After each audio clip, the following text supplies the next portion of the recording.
Yes. तो इन questions को solve करने के लिए देखिए, इन क्वेश्चंस को सॉल्व करने के लिए वेट ए मिनट,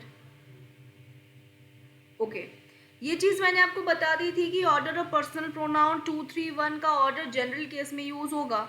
1 2 3 ऑर्डर जब हम देंगे प्रोनाउंस को, ये जब नेगेटिव सेंस होगा, जब किसी भी सेंटेंसेस में तीनों प्रोनाउंस प्लूरल होंगे तब भी हमें 1 2 3 ऑर्डर यूज करना है। और 2 1 लिखा हो चाहे 1 2 लिखा हो, 3 1 किस ऑर्डर में हो चाहे 1 3 के ऑर्डर में हो, प्रोनाउन हमेशा वी के अकॉर्डिंग यूज होगा। मतलब ऑब्जेक्टिव केस हमेशा वी के अकॉर्डिंग यूज होगा। इतनी बात क्लियर है? चलिए, अब ये ज़्यादातर जो ये चीज़ समझ में आएगी आप लोगों को आएगी सेंटेंसेस यूजेस के थ्रू। कभी भी आप ऐसे सेंटेंस जहाँ पे प्रोनाउन 2 या 3 प्रोनाउन आपको दिख जाए एक सेंटेंस में, ठीक है, आपको हमेशा क्या करना है, सबसे पहले इन ऐसे प्रोनाउंस की आप नंबरिंग कर लीजिए। नंबरिंग इन द सेंस कि ये फर्स्ट पर्सन प्रोनाउन है, सेकेंड पर्सन प्रोनाउन है या फिर थर्ड पर्सन प्रोनाउन है। ठीक है, यू क्या है, सेकेंड है, ही कैसा है, थर्ड है, और वहीं आई मुझे पता है ये फर्स्ट पर्सन है। अब मैं सेंटेंस को पढ़ती हूँ। नंबरिंग करने के बाद आप सेंटेंस को पढ़िए। You he and I R good at playing carrom. ठीक है, तुम, वह और मैं कैरम खेलने में बहुत ही अच्छे हैं। तो कहने का मतलब है ये जो सेंटेंस है ये एक जनरल सेंटेंस है। क्या इस सेंटेंस में कोई नेगेटिविटी है, क्या कोई नेगेटिव सेंस है? आप बोलोगे नहीं, ये नॉर्मल सेंटेंस है, जनरल सेंटेंस है। तो जनरल सेंटेंस के लिए मैंने ऑर्डर बताया है 2 3 1। क्या बताया है? 2 3 1। तो पहले आप सेकंड नंबर का ही प्लेस करेंगे, देन थर्ड नंबर का प्लेस करेंगे, और देन उसके बाद फर्स्ट पर्सन का ही प्लेस करेंगे। ठीक है जी, और ये ऑलरेडी प्लेस्ड हुए हैं। ठीक है जी, चलिए, इतनी बात समझ में आती है। जैसे सेकंड सेंटेंस अगर मैं बात करती हूँ तो आई यू एंड शी, नंबरिंग कर लीजिए। आई है फर्स्ट पर्सन, यू है सेकंड पर्सन और शी है थर्ड पर्सन। अब मैं क्या करूंगी, सेकंड स्टेप है मेरा कि मैं सेंटेंस को रीड करूंगी। I you and she have broken her legs. अब मैं इसका सेंस समझने की कोशिश करूंगी। तो मैंने, तुमने और उसने मिलके उसका पैर तोड़ दिया, इसका मतलब इसमें कहीं नेगेटिव सेंस है कि हमने उसका पैर तोड़ दिया। ठीक है, नेगेटिव सेंस है। नेगेटिव सेंस के लिए मैंने आपको बताया था ऑर्डर 1 2 3। क्या बताया था? ऑर्डर 1 2 3। तो 1 2 3 में ये अरेंज होने चाहिए, और मैं देख पा रही हूँ कि सेंटेंस में 1 2 3 बिल्कुल सही अरेंजमेंट की गई है। इतनी बात क्लियर है? अब आपको समझ में आ रही हैं चीज़ें? ठीक है, अब मैं थर्ड सेंटेंसेस की ओर देखती हूँ। थर्ड सेंटेंस की तरफ देखूँ तो मुझे दिखता है we you and they, we you and they. और मैंने बोला जब सेंटेंसेस में 2 या 2 से ज़्यादा आपको प्रोनाउंस दिख जाए, ठीक है, तो आप क्या करो, स्टेप 1 आप नंबरिंग कर लो। वी है फर्स्ट पर्सन, यू है सेकंड पर्सन एंड दे है थर्ड पर्सन। ठीक, अब सेकंड स्टेप ये है, आप इस सेंटेंस को पूरा रीड करो, सेंस समझो। We you and they have gone for a party. इसका मतलब सेंटेंस तो नॉर्मल है, लेकिन यहाँ पे जो प्रोनाउन है वो कैसे हैं बेटा? यहाँ पे प्रोनाउन है प्लूरल। कैसे पता चला? वी दिखाता है प्लूरलिटी को, क्योंकि वी में हम 2 भी हो सकते हैं, हम 3 भी हो सकते हैं, हम 4 भी हो सकते हैं। तो वी दिखाता है प्लूरल को। यू, तुम में तुम 1 भी हो सकती हो, तुम 2 भी हो सकते हो। ठीक है, तो यू दिखाता है प्लूरलिटी को, और दे भी दिखाता है प्लूरलिटी को। वे, ठीक है, वे 2 भी हो सकते हैं, 3 भी, 5 भी, 50 भी। ठीक है, तो सारे ही प्रोनाउंस, जब सारे प्रोनाउंस प्लूरल हों, ठीक है, सारे प्रोनाउंस प्लूरल हों, तब जो ऑर्डर होगा कैसा होगा? 1 2 3 का ही ऑर्डर होगा। यही बताया ना मैंने? ठीक है, अब मैंने आपको लास्ट वाली बात ये बताई थी कि जब ऑर्डर 2 1 लिखा हो, चाहे 1 2 लिखा हो, चाहे 3 1 हो, चाहे 1 3 हो, कहने का मतलब है जब 2 प्रोनाउन यूज हो रहे हों, यू एंड आई, यू है सेकंड नंबर का, आई है 1 नंबर का, तो प्रोनाउन यूज हो रहा है 2 1। तो कभी भी दो प्रोनाउन यूज हो रहे हो 2-1-1-2 या फिर 3-1-1-3 के ऑर्डर में, तो वहाँ पे जो ऑब्जेक्टिव केस होगा वो वी के अकॉर्डिंग यूज होना है। तो इसलिए यहाँ मैं देख पा रही हूँ you and I have give our. Our कैसा ऑब्जेक्ट, अवर बेस्ट, हमारा बेस्ट, हमारा बेस्ट, आवर बेस्ट। तो जो भी प्रोनाउन है चाहे वो ऑब्जेक्टिव केस हो चाहे पॉसेसिव केस हो, हमेशा वी के अकॉर्डिंग ही यूज होगा। तो यहाँ पे अवर किसके अकॉर्डिंग यूज हुआ है, वी के अकॉर्डिंग यूज हुआ है। ठीक है, ठीक है, समझ में आ रही है बात। कभी भी यू के अकॉर्डिंग नहीं यूज होगा ना आई के अकॉर्डिंग यूज होगा, हमेशा वी के अकॉर्डिंग यूज होगा। ये अक्सर कंफ्यूजन होता है कि जब दो प्रोनाउन एंड से कनेक्टेड हो तब बाद आने वाला जो प्रोनाउन है वो किस प्रोनाउन के अकॉर्डिंग यूज होगा। तो हमेशा ध्यान रखिए, सबसे पहले अपने उस सेंटेंसेस में जो दो प्रोनाउन है उनको चेक कीजिए, वो 2-1 है, 1-2 है, 3-1 है या 1-3 है। तो इस केस में हमेशा हमेशा हमेशा प्रोनाउन वी के अकॉर्डिंग लगेगा। ठीक है, चलिए इतनी बात आप लोगों को क्लियर है, क्लियर है।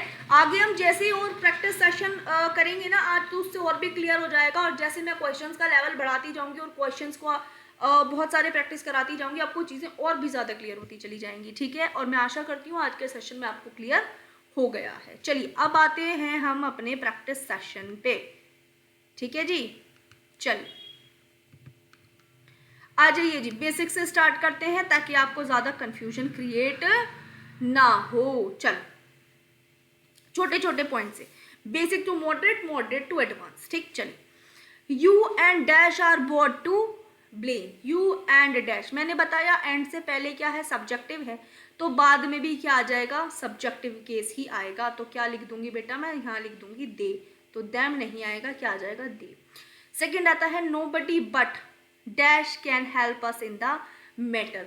आपको अच्छे से पता है नोबडी सब्जेक्ट वर्ब एग्रीमेंट में मैंने ये बताया है, नोबडी बट के बाद हमेशा, नोबडी बट के बाद हमेशा क्या आता है बेटा, हमेशा क्या आता है, हमेशा सब्जेक्ट ही तो आता है कि नहीं।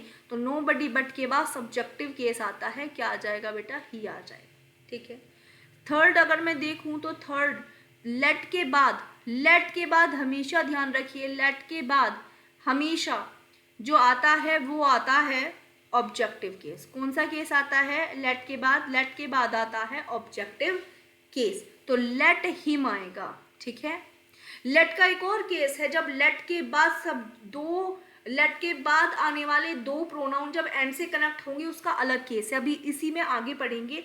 पर फिलहाल लेट के बाद अगर डायरेक्ट ऑब्जेक्ट आता है। ठीक है, चलिए ही is a friend of Mohan's and, यहाँ पे क्या आ जाएगा, बोलिए, सोचिए, थिंक अबाउट इट।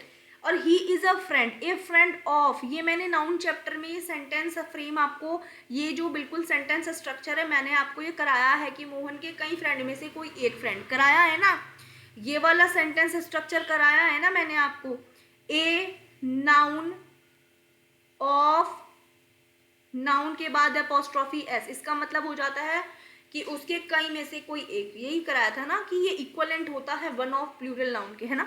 तो ही is a friend of Mohan's, और किसके फ्रेंड, क्या आ जाएगा बेटा, एंड माइन, माइन आएगा, क्योंकि माइन के अंदर की वो मोहन के इतने सारे फ्रेंड में से एक है, और he is a friend of Mohan's and mine, मेरा भी फ्रेंड है। ठीक है, चलिए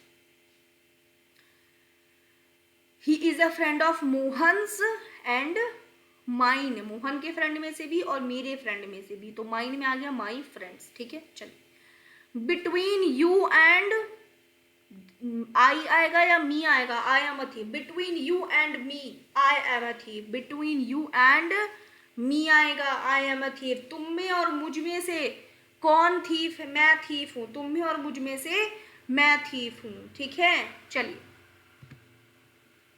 सोचिए, ही एंड डैश आर फ्रेंड्स, बताइए, सोचिए इसका answer, just think about it. बेटा एंड से पहले क्या है, सब्जेक्टिव है, तो एंड के बाद भी क्या सा केस आ जाएगा, सब्जेक्टिव केस आ जाएगा, तो ही एंड यू आ जाएगा। ठीक है, इफ आई वर, मैंने बताया था कभी भी इफ सब्जेक्ट वर के बाद हमेशा क्या आएगा, सब्जेक्ट ही आएगा। If I were he, imaginable sentences होते हैं ये मैंने सब्जेक्ट वर्ब एग्रीमेंट में आपको बताया है कि ये कैसे सेंटेंसेस होते हैं, इमेजिनेबल या फिर हाइपोथेटिकल सेंटेंसेस भी इनको बोला जाता है। तो इफ आई वर ही कैसा केस आएगा बेटा, सब्जेक्टिव केस आएगा। अगर मैं वह होता तो मैं ये कभी ना करता, ठीक है, इमेजिनेशन आ रही है। इफ यू वर, ये आपका होमवर्क है, बताइएगा, ठीक। Let dash try once, let के बाद कैसा केस आता है आप मुझे बताएंगे, होमवर्क है, कमेंट करके बताएंगे, या तो ग्रुप पे बताइए या फिर कमेंट सेक्शन में, ठीक है जी। My pen is better than your. देखिए हमेशा एक बात ध्यान रखिए, एक केस होता है कंपैरिजन का। कंपैरिजन जो होता है ना, कंपैरिजन हमेशा सेम चीज़ों में होता है, ठीक है, सेम चीज़ों में होता है। सब्जेक्ट का सब्जेक्ट से कंपैरिजन, ऑब्जेक्ट का ऑब्जेक्ट से कंपैरिजन, ठीक है। तो my pen is better than, my pen, मेरा पेन की बात हो रही है कि मेरा पेन तुम्हारे पेन से बेटर है, मेरा पेन तुम्हारे पेन से बेटर है। तो my pen is better than yours, तो यहाँ क्या आ जाएगा, योर्स। क्यों, क्योंकि योर्स में छुपा है your plus pen, your pen, कि मेरा पेन तुम्हारे पेन से बेटर है, तो my pen is better than yours, ठीक है। चलिए, he will object to me going there, he will object, ये क्या है, मी है, किसका, टू क्या है बेटा, प्रीपोजिशन है, क्या है, प्रीपोजिशन, और प्रीपोजिशन के बाद ही क्या ले रहा है, ऑब्जेक्ट ले रहा है, ठीक है।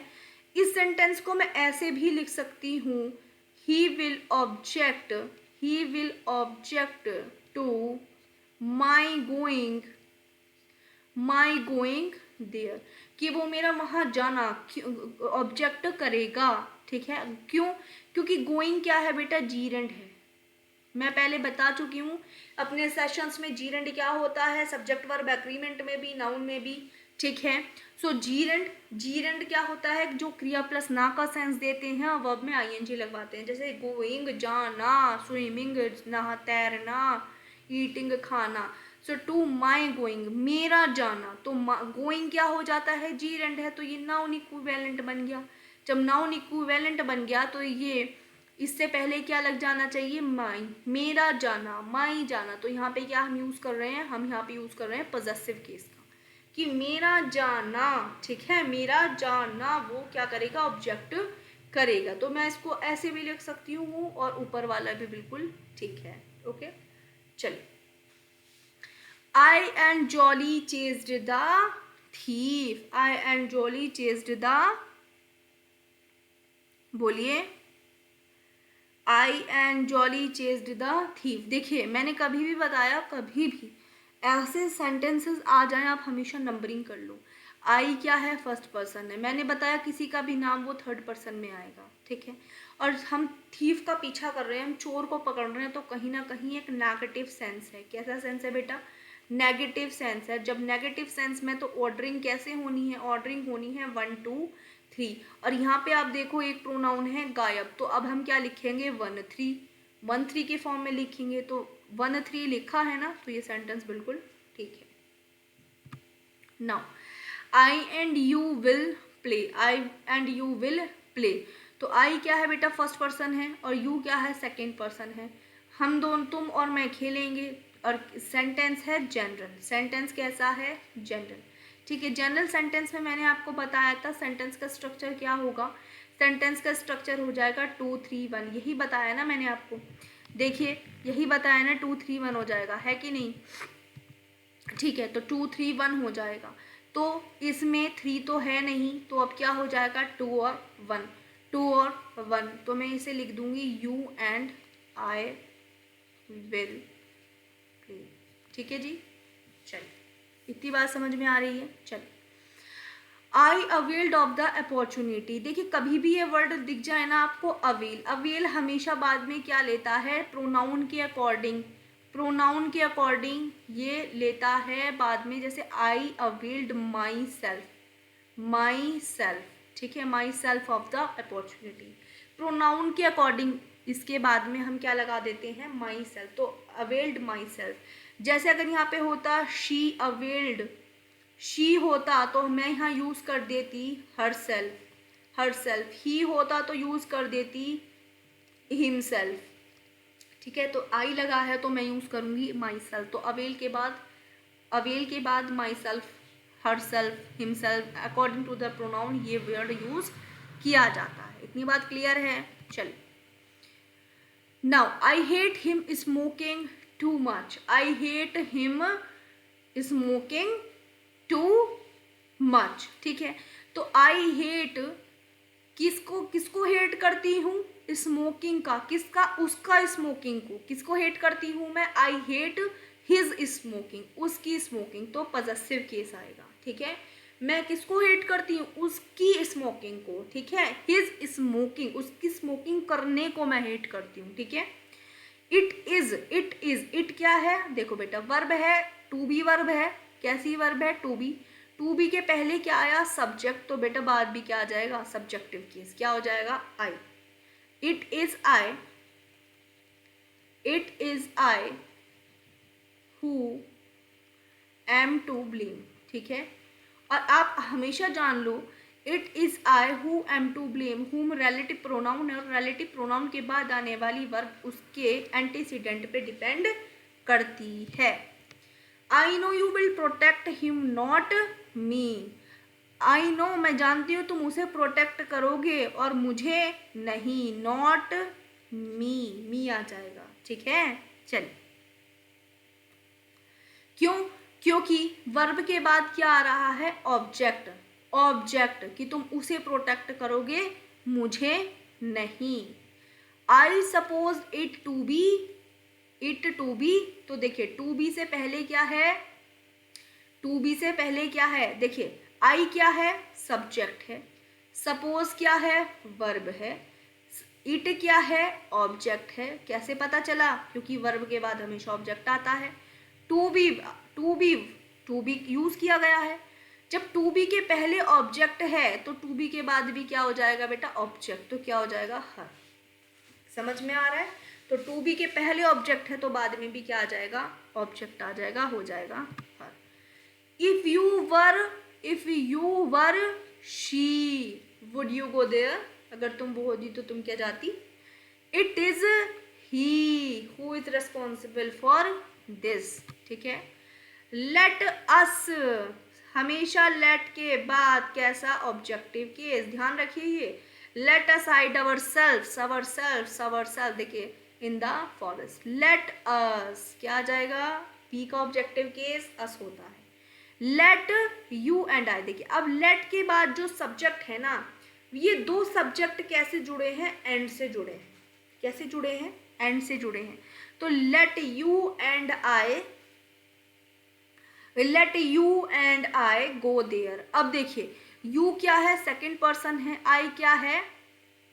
आई क्या है? फर्स्ट पर्सन है। गो देयर, चलो तुम और मैं वहां चलें, ठीक है। नॉर्मल केस है। कैसा केस है? नॉर्मल केस है।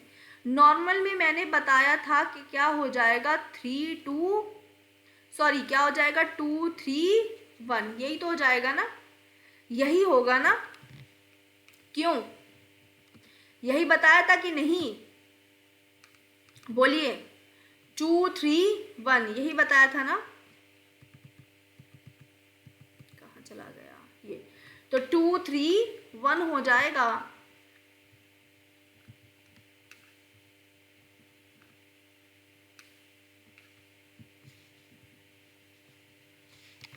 देखिए ओके, ये क्या है? जनरल, जनरल केस, जनरल बात हो रही है, ठीक है। तो जनरल बात के अकॉर्डिंग मैंने बताया था क्या हो जाएगा? 2 3 और 1, क्या हो जाएगा? 2 3 1। तो 3 तो यहाँ पे है नहीं, तो क्या हो जाएगा? 2 और 1। तो ये सेंटेंस बिल्कुल ठीक है। चलिए, mine family has 6 persons in all, तो माइन नहीं होगा, क्या हो जाएगा? माई फैमिली आ जाएगा, ठीक है। मोहित इज टॉलर देन मी, मैंने आपको बताया था कि सब ऑब्जेक्ट ऑब्जेक्ट का कंपैरिजन होता है और सब्जेक्ट सब्जेक्ट का कंपैरिजन होता है। तो मोहित इज टॉलर देन मी, मोहित क्या है? सब्जेक्ट है। इज क्या है, वर्ब है, ठीक है। सब्जेक्ट मोहित है, इज क्या है, वर्ब है। और टॉलर है देन किससे, मुझसे। तो मोहित टॉलर है किससे, मुझसे। तो जब मोहित और मुझ में कंपैरिजन हो रहा है और मोहित सब्जेक्ट है तो मी नहीं होगा, यहाँ भी सब्जेक्टिव केस यूज होगा। जब मोहित सब्जेक्ट है तो मी नहीं यूज होगा, मी का सब्जेक्टिव केस यूज होगा। क्या यूज हो जाएगा बेटा, आई यूज हो जाएगा। क्लियर है, चलिए। My pen is better than yours, my pen is better than yours. और योर्स में क्या छुपा है, योर प्लस पेन अर्थात योर पेन, ठीक है। चलिए, and this is last. Nancy is as slow as, इसका आप मुझे होमवर्क है आपका, आप मुझे बताइए कमेंट बॉक्स में करके कि इसका आंसर क्या हो जाएगा, ठीक है। I and you have to give our best, I and you have to give our best. देखिए, सबसे पहला स्टेप नंबरिंग कर लीजिए। ये फर्स्ट पर्सन है, ये सेकंड पर्सन है, ठीक है। फर्स्ट पर्सन है, सेकंड पर्सन है। बात नॉर्मल हो रही है, बात कैसी हो रही है, नॉर्मल हो रही है, ठीक है। बात अगर नॉर्मल हो रही है, ठीक है, कोई दिक्कत नहीं है। लेकिन अगर मैं यहाँ पे देखती हूँ अवर, अवर को देखती हूँ तो अवर किसके अकॉर्डिंग यूज हुआ है, वी के अकॉर्डिंग यूज हुआ है, वी के अकॉर्डिंग यूज हुआ है। तो मैं कह सकती हूँ ये बिल्कुल ठीक सेंटेंस है। इतनी बात क्लियर है। सो गाइज, ये था आज का सेशन, ये था आज का सेशन जो कि बहुत ही प्रोनाउन अपने आप में एक थोड़ा सा डिफिकल्ट चैप्टर, इतना नहीं लेकिन थोड़ा सा तो माना जाता है, ठीक है। थोड़ा सा डिफिकल्ट चैप्टर माना जाता है, ठीक है। सो इसलिए मेरा पूरा प्रयास रहा है आपको अच्छे से चीज़ें क्लियर करने में, आपको अच्छे से समझाने में। आगे भी मेरा पूरा प्रयास रहेगा। आपको किसी भी चीज़ में डाउट है तो आप मेरे को बेफिक्र होकर पूछ सकते हैं, ठीक है। चलो, so thank you guys, and तैयारी करते रहिए और लगे रहिए, फोकस रहिए, क्योंकि एग्जाम्स नियर हैं। So all the very best.